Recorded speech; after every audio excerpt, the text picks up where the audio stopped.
au wiki hii nzima, Mungu atakusaidia kubadili unachokiona. Yesu alienda alimponya kipofu kwenye kitabu cha Marko sura ya 8 mstari wa 24.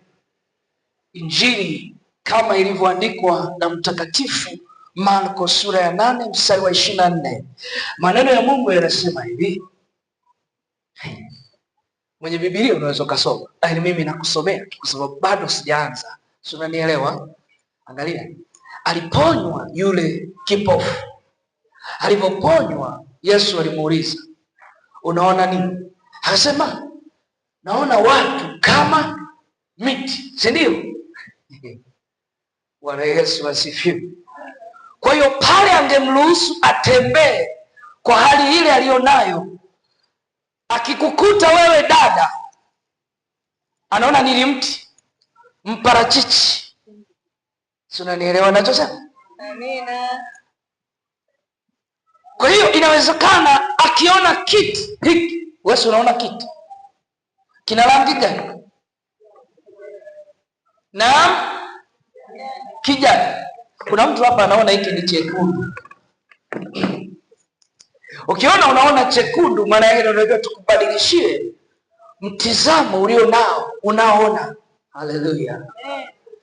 Yesu akasema, bado kuna kitu hakiko sawa. Kwa nini nimekuponya uone, wewe unaona watu kama miti? Yesu alienda kubadilisha tena taswira ya yule mtu. Unanielewa nachosema? Akabadilisha, akamponya tena. Yule mtu akaanza kuona watu sawa sawa. Akimwangalia anasema huyu kweli ni wa kike kweli kweli. Haleluya. Sikiliza. Kuna mtu hapa una taswira fulani kuhusiana na maisha yako. Lakini Mungu akitazama anasema unaona nini? Unamwambia Mungu, naona njaa. Mungu anauliza unaona nini kwenye maisha yako? Hata Yeremia aliambiwa hivyo. Unaona nini Yeremia? Hetima. Unaona nini kuhusiana na biashara yako? Unaona nini kuhusiana na ndoa yako? Kile unachokiona ndivyo kilivyo kwa sura yako wewe ulivyokiona. Unanielewa nachosema? Yaani, haleluya. Hebu kaka, njoo kaka, njoo. Wewe mwenyewe kwanza, wewe njoo.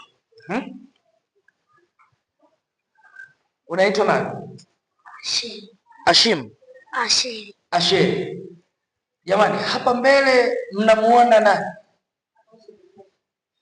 Ana umri gani? Ana umri gani? Hamjui?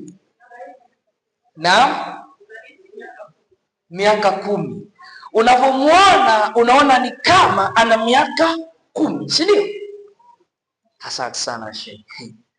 Lakini nataka nikuambie, kuna mtu anaweza kama amesimama mbele yako, kwa maumbile unavyomuona, unavyomkadiria unasema huyu ana miaka 10. Lakini ukienda kumuuliza, wewe ndugu yangu una miaka mingapi? Anakuambia nina miaka 40. Hujawahi kuona watu wa namna hii? Maana yake anakuambia badilisha macho yako, unavyonitazama sivyo nilivyo. Haleluya. Unaniona ni kama mtoto mdogo. Kuna watu wengine, mke wangu alinichekesha siku moja, tulikuwa kwetu wakati tunakaa sehemu fulani. Alikutana na, unajua, amekutana na mtu kapo hapo.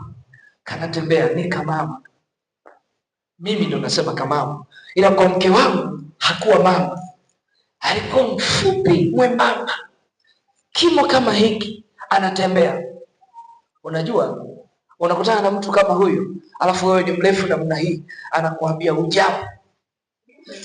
Una katoto kalikopita afu kananiambia mimi ujambo. Si unaweza ukakashika ukasema kula kwanza. Huna adabu wewe. Unaniambiaje mimi mtu mzima ujambo? Angalia. Anasema nilipogeuka namna hii Nilitaka kusema hakana adabu, kananiambia mimi mjambo kumwangalia usoni. Yaani ni mama anaelekea kuwa bibi. Unaielewa nayoisema? Wewe binafsi ukitazama mambo unaona nini brother? Unaona picha gani? Unaona ni katoto, sio? Unaona mambo hayaendi, si ndio? Yesu anasema tunatakiwa tukubadilishie picha ulionayo.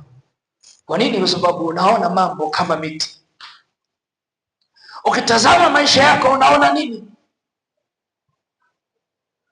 Kuna mtu hapa amekaa akitazama maisha yake namna hii, anaona shida mwanzo mwisho, anaona taabu mwanzo mwisho. Yesu anasema kwa semina hii tunatakiwa tubadilishe haya macho, yasione taabu, yasione shida. Yaani kuna mtu hapa hata nikimpa milioni 20, nataka nikuambie, anaona shida na kufeli. Niliwauliza watu sehemu nikasema, nikikupa milioni 50 unaweza ukawa tajiri, unaweza ukawa milionea? Wakapiga mahesabu, mmoja akajibu haraka haraka, ndio naweza. Nikamwambia tupe mpango unavyoweza kuwa tajiri. Angalia sasa shida inapoanzia. Usipoona kitu kwenye macho yako, usipoona, hata nikikupa bilioni 1 huwezi kuwa tajiri. Unanielewa? Mmoja akasema, mfano, atoa mfano. Nikamwambia nikikupa milioni 50 utafanyia nini? Akaniambia unajua nini mchungaji? Yaani ili niwe milionea taenda Mbalizi, tanunua kiwanja, tajenga nyumba nzuri ya kupangisha. Nikasema nyumba nzuri ya kupangisha, tuanze budget. Kiwanja shinga milioni 6, 7. Zinabaki ngapi? 40 na point, si ndio? Nikasema vizuri sana. Baada ya hapo unaanza kuijenga hiyo nyumba ambayo ni nzuri, watu waje wapange wenye hela zao nzuri. Unafikiri itagharimu shinga? Akapiga bajeti zake akajikuta ameishia, hela imeisha. Sasa hela imeisha, si ndio? Haya, nikamuuliza swali, kodi watakuwa wanakulipa shingapi hiyo nyumba ambayo umeweka vyumba vyako, si ndio? Akapiga mahesabu, akagundua kwamba level yake ya uchumi bado itaishia kwenye tulaki laki. Unanielewa nikisema kwenye tulaki laki? Yaani umepokea kalaki 4, kalaki 5, kalaki 6. Hata kama ingekuwa laki 7, je, laki 7 kwa maisha wewe unaoyaishi leo unaweza ukakusanya ikafika tena milioni 50 kwa jinsi unavyokula, kwa jinsi ambavyo hautunzi hela unavyojiona? Unaweza ukakusanya ikafika milioni 50? Tuko darasani. Haleluya, haleluya. Lakini kuna mtu leo ukimpa hiyo milioni 50, akili yake inaona utajiri. Ukimpa kuna kitu atafanya ambacho ni tofauti na wewe ambavyo utafanya. Ninyi hamjanielewa. Bwana Yesu asifiwe. Haleluya. Tuanze Mithali 29 mstari wa 18. Kitabu cha Mithali sura ya 29 mstari wa 18.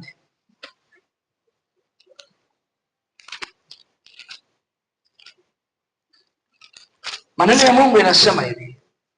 Kitabu cha Mithali ile sura ya 29 mstari wa 18. Pasipo maono watu, pole. Tuhamishe mawazo huku. Walikuwa wanatuamsha kidogo waliolala, si ndio? Pasipo maono watu huacha kujizuia, bali anaheri mtu yule aishikaye sheria. Anaheri mtu yule aishikaye sheria. Watu pasipo maono huwa wanaacha kujizuia. Haleluya. Maana yake nini? Watu pasipo maono. Mwache huyo ambaye anatoka nje, niangalie mimi usoni. Watu pasipo maono wanakosa picha, wanakosa break ya kufanya mambo.